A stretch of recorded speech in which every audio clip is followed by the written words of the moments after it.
Bonjour et bienvenue à la critique exigeante. Donc aujourd'hui, on va parler des fillers et plus particulièrement les fillers dans Bleach.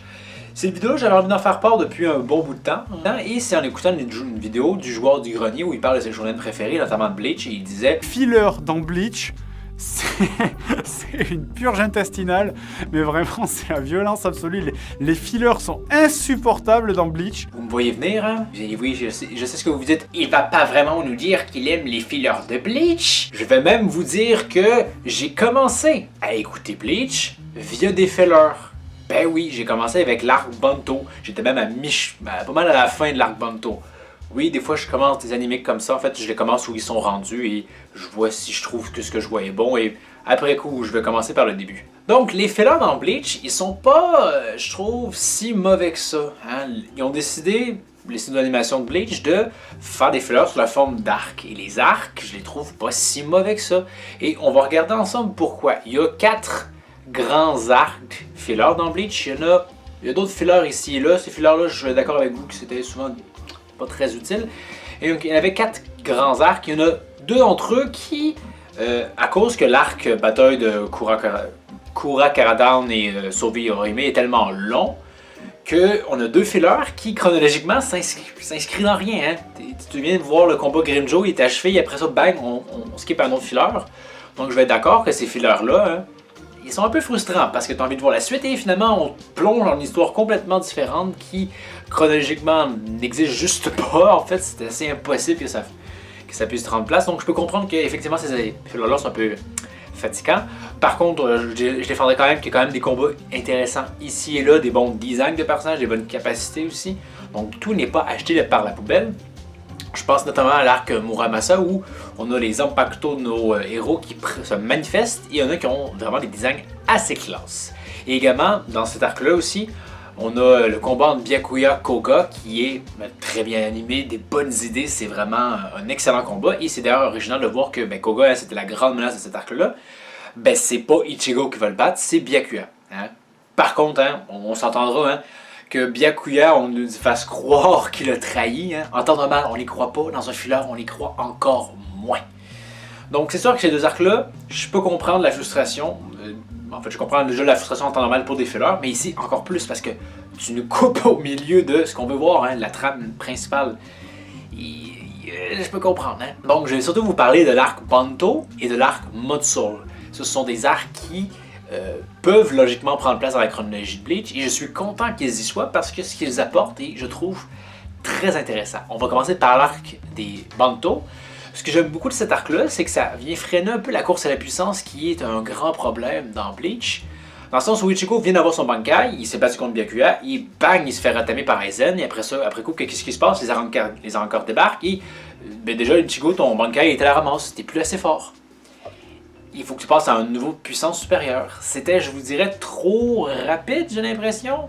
Surtout pour tout le travail que tu as eu à travers le Bankai d'Ichigo. Et ça en termes de temps, hein, quand on parle par exemple Dragon Ball, il y a quand même un certain, je pense que c'est quoi, 1 an? Même 4 ans en fait, avant qu'on se rende compte que le Super Saiyan 1, c'est plus à la hauteur. Ici dans Bleach, j'ai l'impression que c'est carrément l'espace de 6 mois.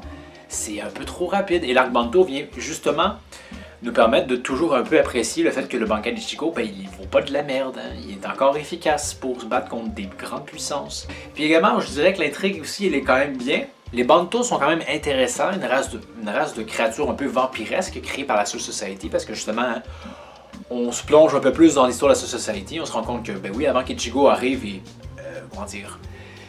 les fasse un peu changer, ils ont fait de sacrés trucs assez dégueulasses, notamment créer une race tout simplement, et après ça, ils ont tenté de faire un génocide de cette race-là parce que ils les aiment pas ou ils sont difficiles à contrôler. Et en ce sens-là, les Bantos sont, je vous dirais, intéressants pour leur capacité, le lore derrière tout ça, etc. Également, il y a des personnages intéressants. J'en nomme particulièrement 3 ici et là. On a Koga, un homme de main de cardiaque qui a comme un background intéressant, une personnalité intéressante, ses pouvoirs sont intéressants. Et également un bel échange avec Ichigo à un certain moment donné, et aussi même contre Tsuga à la fin. Par contre, le fait qu'il survive, c'est un petit peu cave, mais bon, je vais trop dans les détails à ce niveau-là. Là. Également, il y a Ichinouzemaki qui est très intéressant, un Shinigami Renega. Et ce personnage-là, il est rempli de sens, c'est juste incroyable, c'est logique. Hein? Ichinouzemaki, c'est quoi son histoire? C'est un Shinigami de la 11e division qui Hein? Il s'est dit, hey, Zola Kenpachi, je l'aime pas tellement parce que pourquoi, hein? Il a tué mon ancien capitaine. Ben oui, hein? Et à travers ça, on se questionne justement sur les valeurs, le mode de fonctionnement de la society. Est-ce que c'est logique que tu puisses devenir capitaine juste en butant l'autre? Ces personnages-là est intéressant à ce niveau-là. Ils posaient des questions intéressantes et c'est même, je veux dire, c'est juste logique, tout simplement, qu'il soit là. Et en plus, c'est un très bon personnage. Je trouve que son conflit est intéressant, ses capacités sont intéressantes. Hein? Son Zanpakuto, Nijigatsumi, nous offre la plus belle aura arc-en-ciel que je pense que Bleach nous a jamais offert. Donc, un excellent personnage à ce niveau-là, et on conclura sur ces personnages-là par Kaliajin, qui est le grand méchant de l'arc des Banto. Je vais pas passer par quel chemin. Kaliajin est probablement le meilleur méchant de tout Bleach confondu. Oui, meilleur qu'Aizen, meilleur que ben, je parle des grands méchants, hein, donc dans les grands méchants, on a pas mal juste Aizen et Juabak. Meilleur que ces deux-là, pourquoi? Parce qu'il est complet. Aizen, on a eu plein de questionnements à la fin, et finalement, on n'a aucune réponse, comme par exemple, c'est quoi le Bankai d'Aizen? On ne le sait toujours pas. Hein? Et c'est quoi l'idée que Aizen avait comme tout prévu la naissance d'Ichigo? Finalement, on n'a aucune réponse à ce niveau-là. Aizen finit malheureusement un peu en pétard mouillé, et quand il est vaincu, on essaie de nous faire croire que finalement, ben, il n'était pas si méchant que ça. Alors que, bon, ben, on a eu. C'est zéro amené et c'est zéro crédible. Le mec, il avait un grand plaisir à tuer des gens, là, donc. J'y crois plus ou moins pas. Et c'est pareil pour Joabak, quand la fonction essaie de nous faire croire que je voulais faire une bonne chose. C'est vraiment très mal amené, tandis que Kaliajin, qui est précurseur à ces deux-là, hein, ces arcs-là, filler a été écrit avant la fin d'Aizen, avant la fin de Joabak. Et c'est crédible. Le fait qu'on nous dise que finalement c'était un homme qui était pas tant méchant, mais juste nihiliste, il détestait la vie d'une certaine façon. Hein. Il est né par erreur, son peuple n'a pas réussi à avancer et ne continuait seulement de se perdre et de vivre des défaites. Il est devenu nihiliste, il avait juste envie d'en finir avec tout. L'existence même qui faisait souffrir. C'est surtout développé à la toute fin, mais quand même, j'ai l'impression que c'était mieux amené parce que Kalia, on a eu accès à son background, on sait d'où il vient et on sait pourquoi il fait ce qu'il fait d'une certaine façon. C'était pas le cas pour les autres méchants. Et c'était pas des méchants qui étaient comme, vous savez, le genre énigmatique pour l'être. Non. C'est pour ça que Kalia, je dirais qu'il y a plus de matériel pour faire ça. Et surtout que, comme je le disais, hein, Aizen et Joabak, on va aller dans la même direction que Kalia, mais sans avoir le début. En plus, Kalia, il a quand même un design très cool, une bonne prestance. Il a aussi dans la même veine que Aizen, de toute façon, un être assez froid, calculateur, etc. Son pouvoir est très intéressant aussi, et il nous offre aussi des bons combats avec Ichigo, où je pense surtout au combat Ichigo, Byakuya et Jin, ensemble, Kaliajin contre un 3. C'est presque un Battle Royale. Ça, c'était vraiment un très bon combat. Donc, Kaliajin, oui, je dirais le méchant le plus intéressant de Bleach. Oui, tout simplement. Également, il y avait l'arc Mode Soul aussi. On passe à l'arc suivant. Mode Soul qui s'inscrit, lui, après la défaite d'Aizen. Et on fait une petite modification qui est très intéressante, c'est que Ichigo ne perd pas ses pouvoirs d'un seul coup. Hein? Il les perd au fur et à mesure. Et c'est intéressant parce que dans cet arc-là, forcément, Ichigo va devoir utiliser ses pouvoirs. Il va devoir y aller avec restreint parce qu'il a peur de les perdre. Et c'est aussi un enjeu qui est dans cet arc-là. Par contre, cet arc-là, je vais vous l'avouer, hein, il y a quand même de la paresse au niveau des chara design, dans le sens où les méchants, à l'exception du grand méchant Kagerosa, où je pense que son nom est différent quand il n'a pas encore fusionné, mais peu importe, ce sont des capitaines mode soul. Donc, hein, tu as un Byakuya et un Byakuya méchant. Et c'est pareil pour les autres capitaines. Là-dessus, c'est très paresseux. C'est très paresseux et ça laisse pas libre cours à des choses si intéressantes que ça, je vous dirais, comme par exemple voir Kenpachi se battre contre Kenpachi. Incroyable ou pas, mais c'était pas vraiment intéressant comme combat. Mais il y a quand même, le duel final est tout bonnement incroyable. Je veux dire, les idées qu'on utilise, l'animation, etc., c'est juste incroyable de se dire que pour du filler, t'as quasiment des scènes d'animation qui sont plus belles que ce qu'on avait dans des pas fillers. Il faut le faire. On voit vraiment que le studio, je pense qu'il aimait les fillers et qu'il a voulu le mettre là-dedans.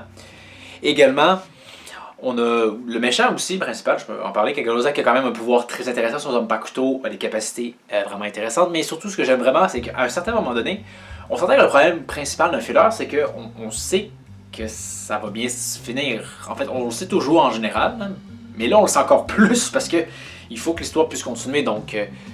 mais à un moment donné, dans cet arc-là, j'étais sur le cul dans le sens où nos héros, ils ont perdu, là. ils ont perdu. Comment est-ce qu'ils peuvent gagner après ça? Là? C'est fini. C'est fini. Ils trouvent quand même un moyen de, là. Mais n'empêche qu'ils ont vraiment réussi à faire ce que tout récit devrait faire, c'est-à-dire créer l'attention en me faisant croire que c'est fini. C'était vraiment d'une profonde tristesse et c'était juste incroyable ces moments-là. Et c'est dans un filler. C'est dans un filler. Et j'ai jamais autant cru que mon héros ne pouvait pas gagner. Dans un filler. Donc, cet arc-là est aussi très intéressant pour ça, parce que il s'insère à un bon moment. Ce qu'il propose est en phase avec, je vous dirais, le reste de l'histoire. Et il le fait de façon efficace, avec des bonnes idées d'exécution, des bonnes idées de technique, et des combats très intéressants. Et d'ailleurs, Kon est beaucoup plus mis de l'avant dans cet arc-là. Forcément parce qu'on parle de Motsu, là, puis lui-même. Là. Et c'est intéressant parce que Kong, c'est un peu la mascotte de Bleach, hein, mais malheureusement, comparativement à d'autres mascottes, je trouve qu'il est insuffisamment présent. Et pourtant, c'est un personnage qui avait quand même du potentiel d'être intéressant parce que Kong, ben, c'est pas juste un gars qui aime Lucia, là, hein, il y a aussi des aspirations. Et ici, on en parle, on en travaille. Et c'est intéressant à ce niveau-là. Je peux comprendre qu'on n'aime pas les fillers. Parce que il faut faire attention, parce que souvent on va dire les fillers, ah j'aime pas les fillers parce que c'est pas la même chose que le manga. C'est pas l'argument en soi. Hein. L'histoire est bonne pour des raisons X, Y. Et je viens de vous dire, je pense, pourquoi ces fillers-là sont quand même bons. Parce que les personnages sont au même. Je vous dirais souvent du même niveau que ceux du manga. Hein. Le même niveau. Je veux dire, rappelez-vous dans Bleach, là, mané, là, quand il faut qu'ils se battent contre les 4 piliers, hein, il faut qu'on se batte contre des arrancar lambda de merde, les fractions de merde de l'espadon numéro 2. Et c'était pas incroyable, ça. Hein. C'est quasiment du filler dans le vrai récit. Alors que les fillers, parfois, nous offrent des moments, je vous dirais, plus intéressants, parce que les personnages sont plus intéressants, tout simplement, ont les meilleures capacités, ou les enjeux moraux sont plus avancés. Donc Bleach, je vous dirais, avait quand même des très bons fillers pour ce que le filler est, et je vous dirais, c'était même tout simplement des bons arcs.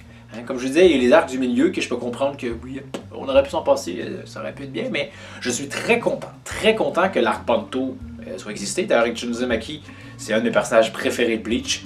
Point. Hein?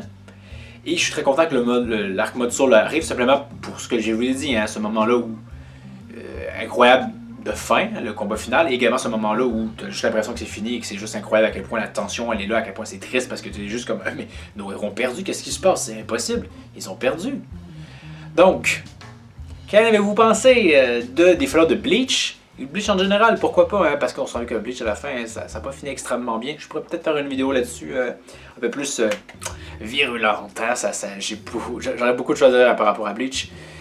Donc, filler, est-ce que oui, non? De toute façon, c'est un débat un peu du passé, parce qu'on sentait que maintenant, heureusement d'une certaine façon, ou pas, parce que sans ça, j'aurais pas eu l'arc Banto et mode soul, mais peu importe, c'est que de plus en plus pour les séries longues, on n'y va pas en mode continu, on y va par saison, donc on n'a pas de filler. Mais n'empêche que, donc, filler de Bleach, oui, non, peut-être pas. Donc, merci d'avoir regardé. N'hésitez pas à aimer, partager et vous abonner. Et je vous dis à la prochaine pour une autre critique exigeante.